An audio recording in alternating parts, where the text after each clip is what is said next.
Hello and welcome to the Wealth Advice Market Update filmed on the 6th of September. I'm going to jump into the long-term trends and look at the markets over the last 5 years. As you can see here, the green line is the S&P 500, which is up over 83% in this 5-year chart. Then we've got the red line, which is the MSCI World, and the FTSE 100, which is the blue line. As you can see, as we go back to 1 year figure and the year-to-date charts, we've had some positive returns from the equity markets, but there was a little bit more volatility in August. So today we're going to have a look under that volatility and see why it existed. Any long-term watcher of the videos will have seen Chris talk about the VIX index, which essentially is a monitor of how volatile the markets are. As you can see here, there was a specific spike there in August, and then we've come back to more like the long-term trend. So what caused markets to see that extra volatility? At the beginning of the month, there was some disappointing US economic data, and then the Bank of Japan also made a decision to raise interest rates. So this sparked a little bit of a twitch and wobble on global markets. Looking at the Japanese index, they had on the 5th of August a day when markets were down 12%, which again shows why there was some of that global volatility. Luckily for investors, diversified portfolios and our clients, exposure to markets such as Japan is very minimal, and you would only have seen a small change in your values as a result of that event, which was actually their biggest fall since 1987. We'd had in the last 6 months and even the last year, we've seen investment markets do particularly well. So this volatility just meant a slight drop back in the profits. And the US market, the Nasdaq, fell by about 6% over the course of 3 days. This equity market sell-off was short-lived, and after that initial investment spike, volatility reduced, and there was a return to the view of long-term stability with interest rates coming down as we see inflation coming down, as well as the view that there'll be more solid earnings in Q2, which will show that actually any worry about that imminent economic slowdown was short-lived, and actually those long-term investors will be rewarded. August was also a positive month for bonds, and the volatility at the start of the month led to investors switching to bonds, which caused those values to go up. There was also some data in the month that showed that UK GDP grew 0.6% in the second quarter of 2024, following a 0.7% growth in the first quarter. The UK maintains a steady pace of recovery from last year's technical recession as prices and wage pressure in the UK continues to ease.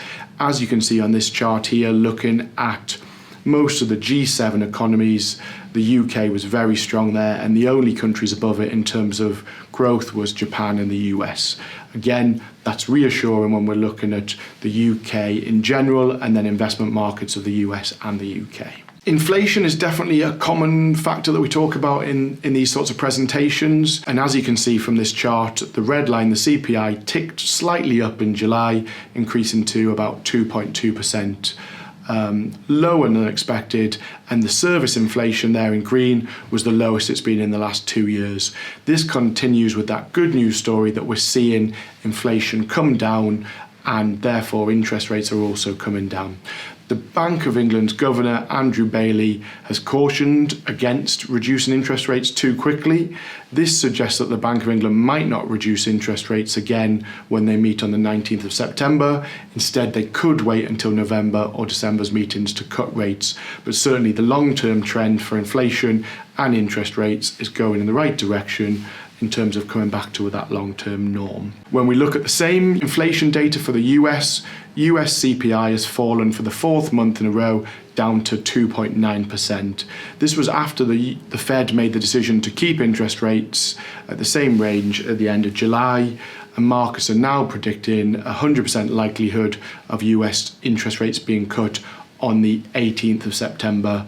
You'll remember that when the decision was made on that interest rate to keep it the same, actually it was the economic data that week that then caused a bit of that wobble. So certainly with that information now in the market, we expect that this interest rate cut will happen. At the US Fed's annual retreat in Jackson Hole in mid-August, the chairman Jerome Powell laid the groundwork for this interest rate cut, saying the time has come for policy to adjust. US hiring fell short of forecast in August after downward revisions to the prior 2 months, a development which is likely to fuel an ongoing debate over how much the Federal Reserve should cut interest rates in September.